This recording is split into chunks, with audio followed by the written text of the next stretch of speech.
Mónica, ¿cómo te va? Muy buenas noches. Buenas noches, Pablo. ¿Algo que tengas para decir sobre esto? ¿Lo tenés a Pablo Ibáñez ahí para corregirlo o algo que quieras sumar para agregarle valor?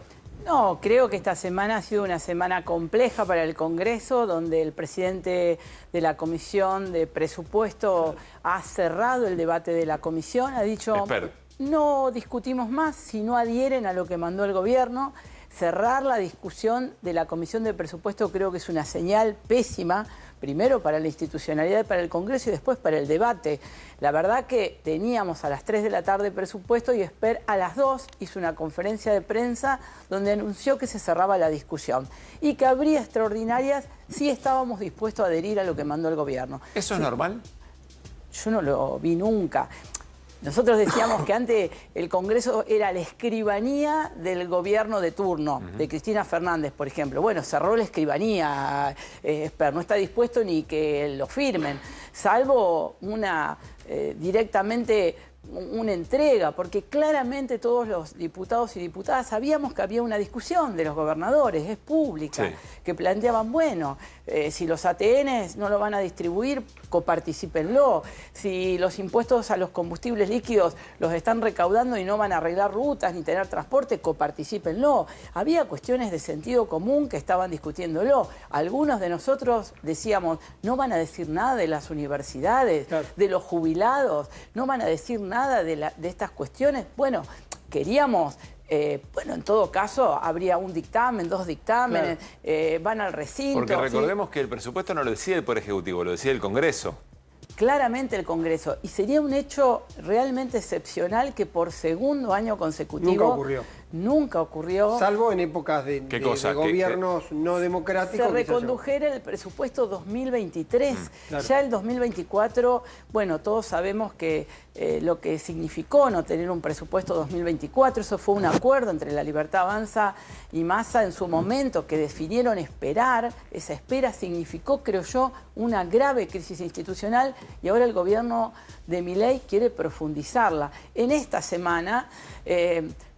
quisieron impulsar ficha limpia, bajé a la sesión. Lamentablemente aquellos republicanos que hoy quieren ficha limpia, la semana pasada cambiaron su visión republicana y decidieron que DNU, que durante años hemos impulsado cambiar la ley de DNU, y más allá del presidente o presidenta de turno, por lo menos yo lo he impulsado, desde la verdad que desde la reforma constitucional estuvimos en desacuerdo, pero particularmente con Patricia Bullrich fui parte del Grupo A que sacó en el 2010 un dictamen contra el DNU. Y era Cristina Fernández de Kirchner la presidenta. Bueno, la verdad que es una barbaridad que esos republicanos que quieren ficha limpia en nombre de la República no estén dispuestos a modificar la ley de DNU que han durante años dicho que es absolutamente incorrecta. Si vos tuvieras que decir, Mónica, todo esto gira alrededor del tema presupuesto. Es decir, se va especulando con distintos proyectos, todos son importantes, todos son trascendentes, pero en el centro de todo está la discusión presupuestaria. Bueno, el presupuesto es la ley de leyes. Claro.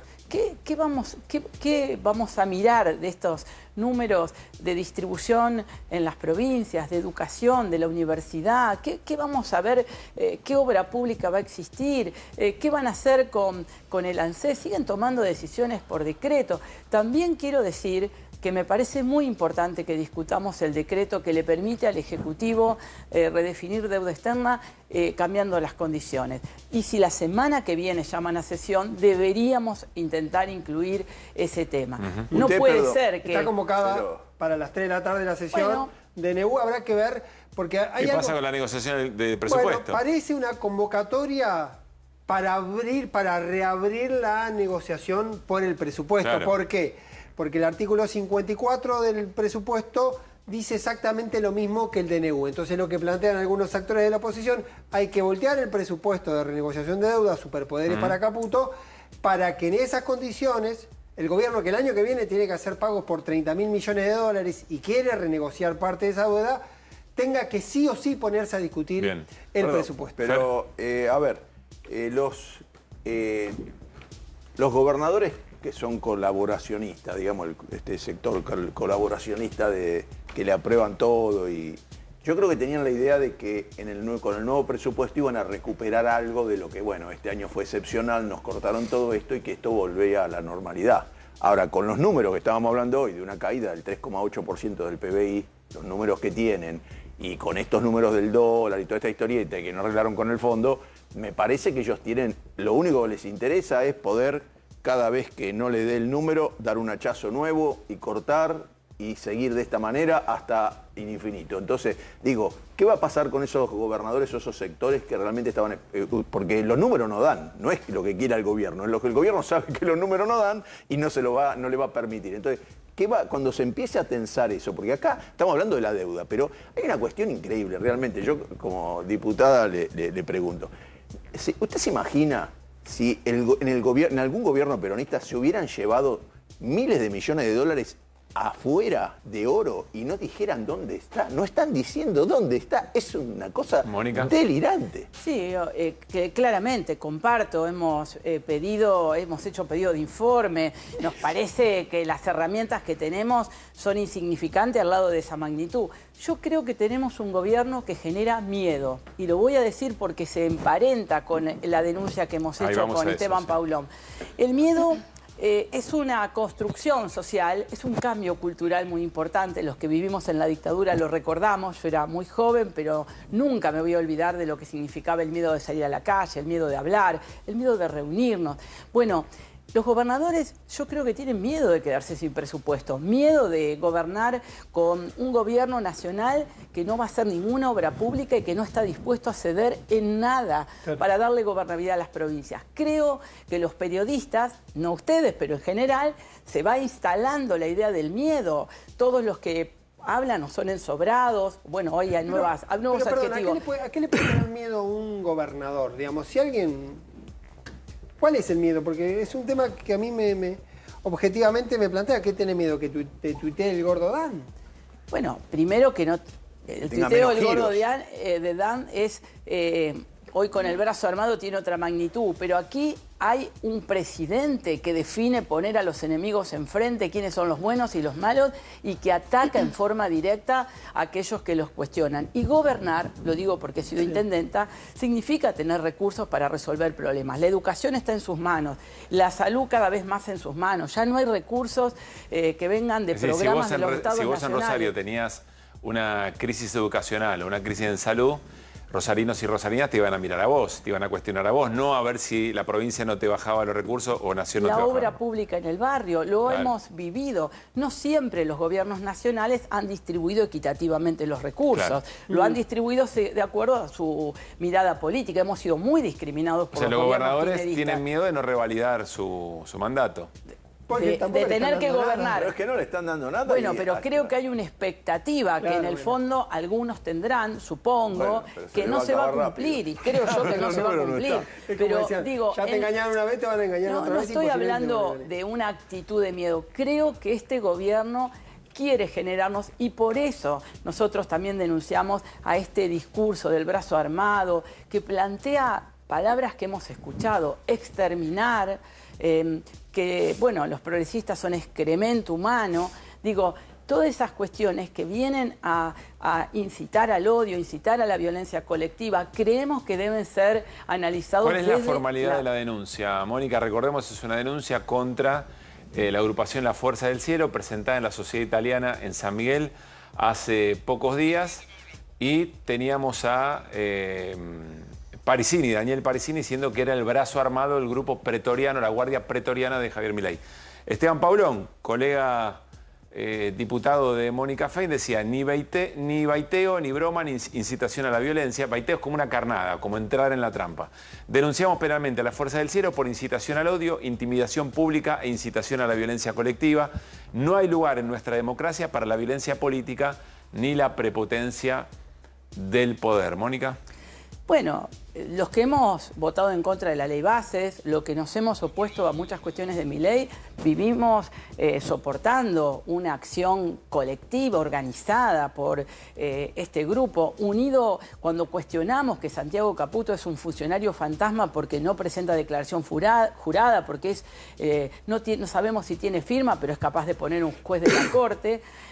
Bueno, los que cuestionamos venimos soportando una serie de cosas. Yo personalmente he aparecido referida como consultora de una un mecanismo de ahorro piramidal, todos esos mecanismos en Internet. He presentado una denuncia a la Justicia Federal. ¿Cómo fue eso? ¿Cómo apareciste ahí? Bueno, ¿qué sospechás? En las redes.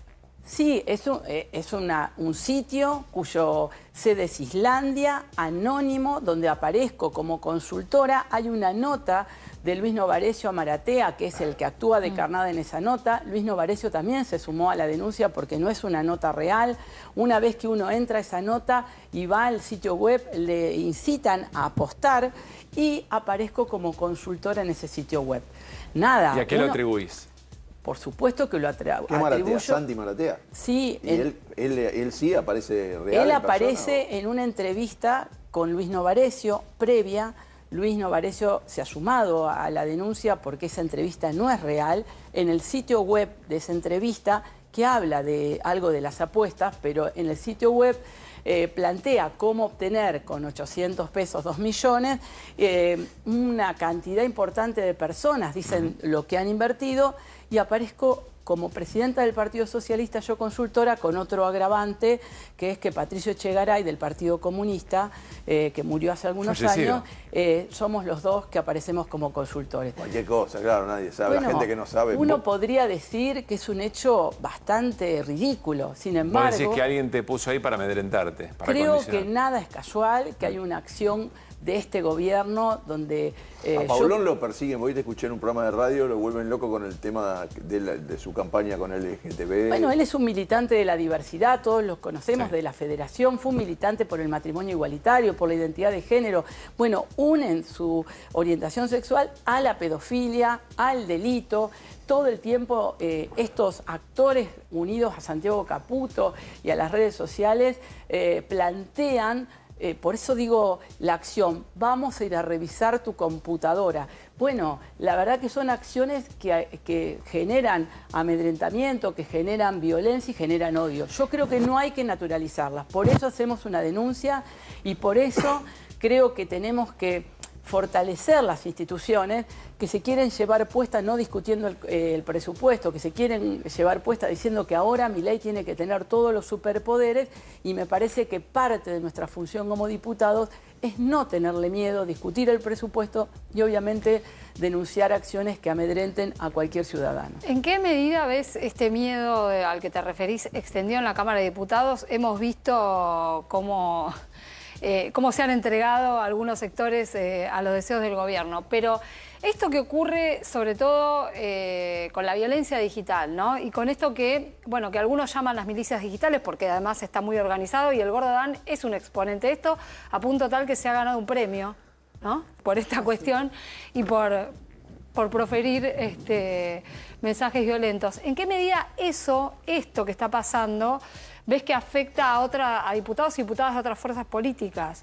Bueno, yo creo que la cultura del miedo es algo que se instala en una sociedad y que genera un condicionamiento. Ustedes son periodistas, no es que alguien necesita decir no digan esto, pero obvio, cuando hay un amedrentamiento, cuando hay un condicionamiento a... Vamos a dar un ejemplo. La semana pasada teníamos los 130 votos, más 134 votos para discutir la modificación de DNU y el DNU 826 de deuda externa. No pudimos encontrar esos votos. ¿Qué pasó en el medio? Un compromiso del presidente respecto a las provincias, una acción de Pero eso no ocurrió siempre. Sí, claro que Mónica. Hubo siempre condicionamientos, Pablo, no voy a decir que no. Pero los condicionamientos tenían un objetivo de la negociación. Yo creo que aquí hay un objetivo, porque el presupuesto no se está negociando, o por lo menos hasta ahora no se está negociando, hay un objetivo de eliminar al Congreso, de hacer callar al Congreso, de evitar que el Congreso... Es más, hay una sensación de los diputados que nos vamos el 30 de noviembre y hasta el 1 de marzo no vamos a tener funciones. No quiere decir que no vamos a trabajar y no vamos a impulsar, pero es muy difícil si no se llama extraordinaria, si no se plantea un temario. Por más que coincidamos o no, yo quiero discutir los temas que el Ejecutivo proponga. Es mejor, lo hicimos desde diciembre, que estamos discutiendo desde la primera ley base, discutir con un Congreso abierto y no un presidente que puede llegar a poner un miembro de la Corte por decreto. esas son las cuestiones que este gobierno está anunciando. Gracias, Mónica, por haber venido para